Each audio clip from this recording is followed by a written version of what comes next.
Hello बच्चों, कैसे हो आप सब। मैं आपका स्वागत करती हूँ देवयांशी कक्षा स्टडीज़ में। अगर आपने अंग्रेजी नहीं सीखी है तो मैं आपको सिखाने वाली हूँ, ठीक है। देखो मैंने क्या लिख रखा है बच्चों कि अंग्रेजी सिखा दूंगी 7 दिन में 7 साल के बराबर। ये हमारा पहला दिन है, ठीक है। हेलो बच्चों, कैसे हो आप सब। उम्मीद करती हूँ आप सब अच्छे होंगे। हम आपका स्वागत करते हैं देवयांशी कक्षा study English speaking class. Okay, तो आज हमारा पहला दिन है, ठीक है। हम सीखने वाले हैं कि आपको अंग्रेजी कैसे सिखाएं। देखो यहाँ पे लिखा है अंग्रेजी सिखा दूंगी 7 दिन में 7 साल के बराबर। ये हमारा पहला दिन है, पार्ट 1। आप 7 दिनों में 7 साल के बराबर अंग्रेजी सीखने वाले हैं। तो आइए शुरू करते हैं। अच्छा बच्चों, मैं आपसे पूछती हूँ कि ये है गो। गो का मतलब क्या होता है। तो गो का मतलब क्या होता है, तो आप बोलेंगे गो का मतलब होता है जाना होता है, ठीक है बच्चों। तो गो का मतलब जाना होता है। तो बच्चों ये भी आपका आंसर गलत है, गो का मतलब जाना नहीं होता। अब मैं आपसे दूसरा क्वेश्चन पूछती हूँ कि कम का मतलब क्या होता है। आप बोलोगे कम का मतलब होता है मैम आना, ठीक है। तो आना है तो ये भी गलत है, ठीक है। अब मैं पूछती हूँ कि सिट, सिट माने क्या होता है। सिट माने होता है, आप बोलोगे सिट माने होता है बैठना। तो बच्चों ये भी गलत है, सिट माने बैठना नहीं होता। ओके, अब होता है ईट। ईट माने क्या होता है। अब आप बोलोगे, मैं आपसे पूछती हूँ ईट माने क्या होता है, तो आप यही इसका आंसर यही दोगे कि ईट माने मतलब मैम होता है खाना, ठीक है। आप मुझे बोलोगे कि मैम ईट का मतलब होता है खाना। तो ये मैं आपको बताने वाली हूँ कि ये भी क्वेश्चन जो मैंने आपसे पूछा, ईट का मतलब खाना नहीं होता, ये आपका आंसर गलत है। अब दूसरा मैं पूछती हूँ आपसे ड्रिंक। ड्रिंक का मतलब क्या होता है बच्चों। ड्रिंक का मतलब आप, मैं आपसे पूछूंगी कि ड्रिंक का मतलब क्या होता है, तो आप मुझे ये जवाब दोगे कि मैम ड्रिंक का मतलब होता है पीना। तो ये पीना, ये भी आंसर आपका गलत है, ठीक है। तो अब मैं आपसे ये पूछने वाली हूँ कि प्ले, प्ले का मतलब क्या होता है बच्चों। प्ले का मतलब क्या होता है। अगर आप बोलोगे कि मैम प्ले का मतलब होता है खेलना, ठीक है। तो खेलना ये भी आपका रॉन्ग आंसर है, ओके। तो सही जवाब जानने के लिए पूरा वीडियो ध्यान से देखिए। क्या आप जानना चाहते हैं कि इतनी कोशिश और मेहनत करने के बाद भी आज तक आप अंग्रेजी बोलना और लिखना क्यों नहीं सीख पाए। तो शुरुआत करते हैं बच्चों, ठीक है। ओके बच्चों, मैं आपको पहले ही बता चुकी हूँ कि आपने इतनी मेहनत की, पढ़े लिखे और अंग्रेजी भी सीखने की कोशिश की, लेकिन आप सही तरीके से सीख नहीं पाए। क्यों। क्योंकि देखो आपका तरीका ही गलत था। कैसे, आइए जानते हैं। बच्चों अगर तरीका सही हो तो अंग्रेजी में बहुत जल्दी और बहुत आसानी से सीखा जा सकता है, जिसकी एक छोटी सी झलक आप इस वीडियो में देखेंगे। तो आइए शुरू करते हैं। तो सबसे पहले हम देखते हैं कि गो, गो का मतलब क्या होता है। गो का मतलब जाना। गलत। ये गलत क्यों है। क्योंकि मान लीजिए आप मेरी क्लास में बैठे हैं और क्लास खत्म हो गई है, तो मैंने आपसे सिर्फ एक शब्द कहा गो। गो का मतलब क्या होता है, इसका अर्थ क्या होता है। तो इसका अर्थ क्या निकलेगा, इसका अर्थ निकलेगा कि गो का मतलब होता है जाओ, ठीक है बच्चों। अब मैं आपको समझा रही हूँ, गो का मतलब होता है जाओ। और आप क्लास के बाहर खड़े हैं और मैंने आपसे एक शब्द कहा कम। इसका मतलब क्या निकलेगा, इसका मतलब निकलेगा कम मतलब आओ। आओ का मतलब होता है, आओ जो हम बोलते हैं आओ, इसका मतलब ये नहीं कि आना। आना आप अलग तरीके से बोलते हैं। आना मतलब, आने का मतलब ये नहीं है कि आप आना जो आप बोलोगे ये गलत तरीका है, ये आना नहीं बोलना चाहिए। इसका मतलब होता है कम, मतलब होता है आओ, ओके। तो आप क्लास में आ गए और मैंने आपसे एक शब्द कहा सिट। तो इसका क्या मतलब निकलेगा, सिट का मतलब क्या निकलेगा बच्चों। आपने पहले ही बताया कि सिट का मतलब निकलेगा बैठो, है ना। आपने पहले बताया था बैठना, बैठना नहीं होता। सिट का मतलब होता है, इसका मतलब निकलेगा बैठो। और सामने कुछ खाने की चीजें पड़ी हैं, तो मैंने आपसे कहा ईट। ईट का मतलब क्या निकलेगा। ईट का मतलब ये नहीं होता कि आप इसे खा जाओ, मतलब इसका मतलब ये नहीं होता कि खाना, ठीक है। इसका मतलब ये निकलेगा खाओ। खाओ का मतलब जैसे आपने पहले बताया था, ईट का मतलब होता है खाना, ये खाना नहीं है, ठीक है। इसका मतलब होता है खाओ। ओके बच्चों, थैंक यू। नेक्स्ट वीडियो में देखेंगे। बच्चों मैंने आपसे पहले ही बोला था कि सामने कुछ पीने की चीज़ें पड़ी हैं, तो मैंने आपसे कहा ड्रिंक। तो इसका मतलब क्या निकलेगा। ड्रिंक का मतलब है, मतलब होता है पियो। इसका मतलब पीना नहीं निकलेगा। इसका मतलब होता है, मतलब इसका मतलब होता है पीना। इसका मतलब ये नहीं होता है कि आप पियो। तो बच्चों मैंने आपसे कहा प्ले। तो बच्चों इसका मतलब क्या निकलेगा, खेलो, है ना। इसका मतलब क्या निकलेगा, खेलो। तो इसका मतलब खेलना नहीं होता। लेकिन अगर अगर गो मतलब यानी जाओ, तो अब मैंने उससे बोला कि गो मतलब जाओ, तो इसका मतलब ये थोड़ी होता है कि गो का मतलब होता है जाना। तो अंग्रेजी में इसको क्या कहते हैं, तो आइए देखते हैं कि आपको खुद ही पता चल जाएगा। ना ने ना नी ने का नियम है। अगर किसी हिंदी वाक्य में किसी क्रिया के अंत में ना नी या ने शब्द आता है तो अंग्रेजी में उस क्रिया के पहले टू लगाया जाता है। जैसे जाना, जाना के बाद में जैसे जाना है तो जा और ना, तो इसमें आया ना। जाना के बाद में होता है जा और ना आया शब्द, ना शब्द है, तो इससे पहले क्या लगाएंगे, टू गो। इसके पहले लगाया जाता है टू गो। तो ना के लिए हम टू का यूज़ करते हैं, ठीक है बच्चों।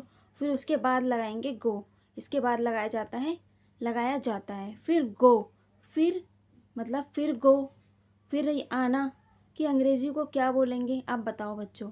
कि हम आते हैं तो आने की अंग्रेजी को क्या बोलेंगे, तो क्या बनेगी, तो आने में भी ना आया तो फिर ना आया तो लगाया जाता है, तो इसकी अंग्रेजी बनेगी टू कम, ठीक है। आना, ना आया ना, तो इसका मतलब होता है ना के ना पहले आता है, तो मतलब इसका मतलब होता है टू लगाना, तो टू कम। अब मैं आपसे बोलूँगी आप बैठना है, आपको बैठना है, ठीक है। तो बैठने के पीछे भी आता है ना, तो ना का मतलब होता है टू, ठीक है बच्चों, टू। तो मैं आपको बोलूँगी टू सिट, ओके। क्योंकि बैठना, बैठना में भी तो ना आता है ना, क्योंकि में भी ना लगाया जाता है, बैठने में भी ना लगाया जाता है। तो अंग्रेजी में सिट से पहले टू लगाया गया है, ठीक है। अब सिट है तो सिट से पहले तो हम टू लगाएंगे ना, क्योंकि हमें हमें आपको बोलना है बैठना, तो इससे पहले हम लगाएंगे टू सिट। लेकिन यह नियम अंग्रेजी सीखने में हमारी कैसी मदद करेगा, आइए देखते हैं। अगर आपसे कोई कहे मुझे जाना है, तो आपको अंग्रेजी में कैसे बोलेंगे, क्योंकि जाना है तो जा के पीछे ना लगा है, तो इसको हम कहेंगे आई हैव टू गो, ठीक है बच्चों। मतलब जा के पीछे ना लगा है तो ना को हम पहले लेंगे, ठीक है। अब मैंने पूछा कि मुझे जाना है तो मतलब आई हैव टू गो, तो हम इसे आई नहीं बोलेंगे, आई अलग बात होती है, इसे बोलेंगे I have to go, okay बच्चों, I have to go, okay. दिया है, अब हम पढ़ने वाले हैं ना नी ने। तो ना नी ने में आपको टू लगाना पड़ेगा, ठीक है। अगर बच्चों आप कहेंगे कि मुझे क्रिकेट खेलना है, तो इसका ट्रांसलेशन करना है, तो आप कैसे करोगे, तो आपको मैं बताने वाली हूँ कि आप इसका ट्रांसलेशन कैसे करोगे। देखो यहाँ पे लिखा है I have to play cricket, तो आपको आई नहीं बोलना है, आपको बोलना है I have to play cricket. क्योंकि टू किस लिए लगाया जाता है, क्योंकि खेलना, ना आया, खेल के पीछे ना आया है, तो इसलिए आपको यहाँ पे टू लगाना ज़रूरी है, ठीक है। और अगर मैं आपसे ये बोल रही हूँ कि आपको अगर ये कहना है कि मुझे अंग्रेजी सीखनी है, तो आपको अंग्रेजी सीखनी है, तो आपको अंग्रेजी सीखने के लिए आपको ट्रांसलेशन करना पड़ेगा। तो आप इसका कैसे ट्रांसलेशन करोगे, तो मैं आपको बताने वाली हूँ कि I have to learn English. क्योंकि I have to learn English क्यों होती है, इसलिए होती है क्योंकि नी, अब ये आया, आप टू लगाना पड़ रहा है, क्योंकि नी आ रहा है, तो इसके लिए भी आपको टू लगाना ज़रूरी है, ठीक है। I have to learn English. अगर मैं बोलूँगी कि अगर आपको ये कहना है कि मुझे आम खाने हैं, तो आम आपको खाने हैं, तो I have to eat mangoes. तो खाने के पीछे भी ने लगा है, तो इसलिए आपको टू लगाना कंपलसरी है, ठीक है बच्चों। आप मैं बताने वाली हूँ, मुझे क्रिकेट खेलना है। अगर आपसे कोई कहे कि मुझे क्रिकेट खेलने जाना है, तो आपको मतलब इसका ट्रांसलेशन वो आपको कैसे करके देगा, तो मैं आपको बताने वाली हूँ। देखो यहाँ पे खेलने और जाना, खेलने के पीछे भी ने है और जाना के पीछे भी ना है, तो यहाँ पे आपको टू, मतलब यहाँ पे आपको खेलने जाना है, तो यहाँ पे आपको दो बार टू लगाने पड़ेंगे, है टू टाइम्स टू लगाने पड़ेंगे। तो मैं आपको ट्रांसलेशन करके बता रही हूँ, I have to go to play cricket, ठीक है बच्चों, I have to go to play cricket. आपने ये पढ़ ही लिया होगा। अब मैं आपसे पूछने वाली हूँ कि अगर आपको कोई कहे, जैसे आप मेरे स्टूडेंट हो, अगर आप कहोगे कि मुझे अंग्रेजी सीखने जाना है, ठीक है, आप मेरे स्टूडेंट हो तो आप मुझसे कहोगे कि मुझे अंग्रेजी सीखने जाना है, तो आप मम्मी से कहोगे कि मुझे अंग्रेजी सीखने जाना है टीचर्स के पास या मैम के पास, तो आप उसको कैसे करोगे?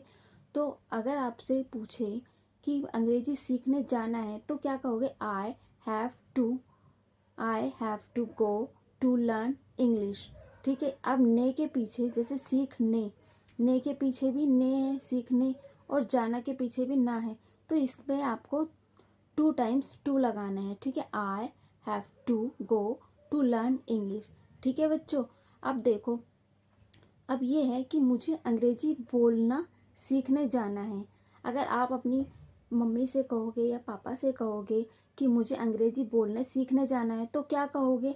आई have to go learn to speak English. देखो यहाँ पे बोलना, बोलने के पीछे भी ना है तो इसलिए हमने टू लगाया, सीखने के पीछे भी ने है तो इसलिए हमने टू लगाया, और जाना के पीछे भी ना है तो इसलिए हमने यहाँ पे भी टू लगाया। देखो अब मैं बोलती हूँ आई हैव टू, तो बोलना, बोलने के पीछे भी ना है तो टू पहले आएगा, गो बाद में आएगा। ठीक है।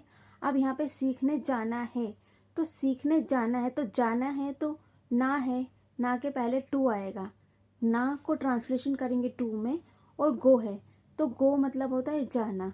अब यहाँ पे है सीखने, मतलब लर्न टू स्पीक इंग्लिश, सीखने नी पे है ना तो टू लगाना पड़ेगा, और लर्न का है तो लर्न, सीखने के लिए लर्न लगाना पड़ेगा, तो स्पीक इंग्लिश। ठीक है। यही तो मैं आपको बताने की कोशिश कर रही हूँ कि अगर आप सही तरीके से तो आप अंग्रेजी बहुत ही जल्दी और बहुत आसानी से सीख सकते हो। ठीक है, सीखी जा सकती है। तो बच्चों, आपको हमारा चैनल कैसे लगा है आप हमें कमेंट्स में बताइए, मैंने आपको कैसे पढ़ाया है। ठीक है। अगर आप हमारे चैनल पे नए हैं तो चैनल को सब्सक्राइब कीजिएगा, लाइक करिएगा और कमेंट करिएगा कि आपको ये वीडियो हमारी कैसी लगी है। ठीक है। और ज़्यादा से ज़्यादा शेयर कीजिएगा। ठीक है। अब मैंने थोड़ी सी देर की मेहनत मैंने आपके लिए थोड़ी देर की मेहनत निकाली है, तो आप इसको लाइक कीजिएगा और शेयर कीजिएगा, और हमारे इस चैनल को सब्सक्राइब देव्यांशी कक्षा स्टडीज़ इंग्लिश स्पीकिंग क्लासेस को सब्सक्राइब करना ना भूलिएगा। ठीक है बच्चों। अब हम आपको बताने वाले हैं नेक्स्ट वीडियो में कि हम आपको क्या क्या सिखाने वाले हैं। ठीक है। आपकी वीडियो देखने के लिए बहुत बहुत धन्यवाद। Thank you so much. Okay बच्चों, बाय।